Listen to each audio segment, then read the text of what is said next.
తిరుపతి జిల్లా సత్యవేడులో వరుస చోరీలకు పాల్పడుతున్న నిందితుడిని పోలీసులు అరెస్ట్ చేశారు. అతడి నుంచి 23 గ్రాముల బంగారం, 30 గ్రాముల వెండి, ఒక ద్విచక్ర వాహనాన్ని స్వాధీనం చేసుకున్నారు. శుక్రవారం సత్యవేడు పోలీస్ స్టేషన్ లో ఏర్పాటు చేసిన మీడియా సమావేశంలో ఎస్ఐ సాయినాథ్ చౌదరి మీడియా ముందు ప్రవేశపెట్టి వివరాలను వెల్లడించారు. ఇదేగాక నాగలాపురం పట్టణంలో ఒక ద్విచక్ర వాహనాన్ని, కారణి గ్రామంలో ఇంట్లో చొరబడి 3 గ్రాముల బంగారం చోరీకి నిందితుడు గోవర్ధన్ రెడ్డి పాల్పడినట్లు విచారణలో తేలింది. ఈ క్రమంలో నిందితుడి నుంచి 4,50,000 రూపాయలు విలువ చేసే 23 గ్రాముల బంగారం, 30 గ్రాముల వెండితో పాటు ఒక బైక్ ను స్వాధీనం చేసుకున్నారు. గత 2 ఏళ్లుగా నిందితుడు గోవర్ధన్ రెడ్డి వేర్వేరు ప్రాంతాల్లో చోరీకి పాల్పడ్డారు. ఇప్పటికే తమిళనాడు పాదిరివేడులో, శ్రీ సిటీ, మధునంబేడు, విఆర్ కండ్రిక వంటి ప్రాంతాల్లో చోరీకి సంబంధించి గత ఏడాది నిందితుడు గోవర్ధన్ రెడ్డి జైలుకు వెళ్లి వచ్చారు. ఇప్పటికే గోవర్ధన్ రెడ్డిపై 5 చోరీ కేసులు నడుస్తుండగా తాజాగా మరో 3 కేసులు నమోదయ్యాయి. సత్యవేడు పోలీస్ స్టేషన్ లో ఈ నెల 17వ తారీఖు మనకి DHB అయింది. గాంధీపురంలో కాలనాయుడుపేట పంచాయతీలో ఆ కేసులో సంబంధించిన ముద్దాయి గోవర్ధన్ ఇలాంటి పేరు మనీ, ఏజ్ 23 ఇయర్స్. వీళ్ళది వచ్చేసి నేటివ్ వచ్చేసి మదనంబేడే, ఇదే మండలంలో మదనంబేడు. ఇతను దాంట్లో ఇన్వాల్వ్మెంట్ అయ్యాడు. ఆ కేసులో అతను నిన్న ఈవినింగ్ సత్యవేడు చెన్నై రోడ్లో ఈవినింగ్ 6:30 అలా అరెస్ట్ చేశాము ఇతన్ని. ఇతని దగ్గర నుంచి ఓన్లీ గాంధీపురంలో జరిగిన DHBకి సంబంధించి ఇతని దగ్గర నుంచి ఆ కేసులో 20 గ్రాముల బంగారు, 30 గ్రాముల సిల్వర్ రికవర్ చేశాము. అదేవిధంగా ఇతను ఈ నెల 10వ తేదీ పాదిరివేడు పోలీస్ స్టేషన్, అంటే తమిళనాడు పాదిరివేడు పోలీస్ స్టేషన్లో గతంలో అరెస్ట్ అయ్యి 10వ తేదీ రిలీజ్ అయ్యాడు. రిలీజ్ అయిన వెంటనే అదేవిధంగా నాగలాపురం పోలీస్ స్టేషన్ లిమిట్స్లో 2 అఫెన్సులు చేశాడు. ఒకటి వచ్చేసి DHB కారాణి విలేజ్లో, ఒకటి నాగలాపురం టౌన్లో ఒకటి బైక్ థెఫ్ట్ చేశాడు.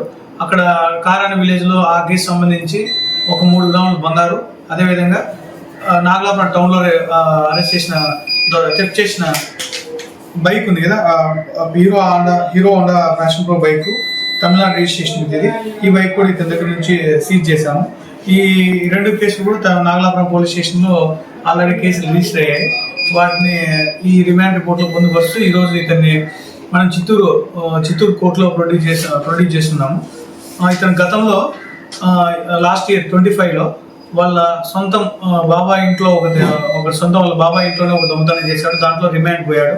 తర్వాత రిమాండ్ పోయి ఇచ్చిన వెంటనే మళ్ళా కూడా ఇతను మార్చుకోక ఇతను 18 శ్రీ సిటీ పోలీస్ స్టేషన్ లిమిట్స్లో ఒక బైక్ థెఫ్ట్ చేశాడు. విఆర్ గండ్రిలో ఒక బైక్ థెఫ్ట్, విఆర్ గండ్రిలో ఒక DHB, అదేవిధంగా మదనంబేడులో ఒక DHB. గతంలో 5 కేసుల్లో ఇన్వాల్వ్మెంట్ అయ్యాడు. ఇప్పుడు ప్రజెంట్ 3 కేసులు, మొత్తం ఇతను 8 కేసుల్లో ఇన్వాల్వ్మెంట్ అయ్యాడు ఈ 2 ఇయర్స్లో. సో ఇతని గురించి పూర్తిగా సమాచారం సేకరించాము. ఇతను గాంజాకి అలవాటు పడి, ఈ మందుకు అలవాటు పడి, వీటి చెడు వ్యసనాలకి అలవాటై ఇంటికి దూరంగా ఈ దొంగతనాలు చేస్తూ ఉన్నాడు. ఇతను మా సుపీరియర్ ఆఫీసర్ ఇన్స్ట్రక్షన్స్, మా SP గారు మరియు మా DSP గారు, మా CA గారు వారి యొక్క ఆధ్వర్యంలో ఇతని సుపీరియర్ ఆఫీసర్ ఇన్స్ట్రక్షన్ మేరకు అవసరమైతే ఇతని మీద PD యాక్ట్ కూడా పెట్టడానికి మేము ప్రిపేర్ చేస్తాము. PD యాక్ట్ ఇతను బయట ఉంటే డెఫినెట్లీ మద్యం సేవిస్తాడు, గాంజా తీసుకుంటాడు, డెఫినెట్లీ అఫెన్స్లో ఇన్వాల్వ్మెంట్ అవుతాడు, అఫెన్స్లు చేస్తాడు. ఇతను చూసుకుంటే గత 2 ఇయర్స్గా జైలు నుంచి వచ్చి రిలీజ్ అయిన 2-3 రోజులకే మళ్ళీ అఫెన్స్లు చేయడం స్టార్ట్ చేస్తున్నాడు. సో ఇతన్ని ఎట్టి పరిస్థితుల్లో ఇతన్ని బయట రానికుండా సుపీరియర్ ఆఫీసర్స్తో ఒకసారి ఇతని గురించి ఇతని యొక్క వివరాలు పూర్తిగా తెలియపరిచి అవసరమైతే PD యాక్ట్ కూడా రిక్రియేషన్ పెడతామని తమ ద్వారా కోరుచున్నాము.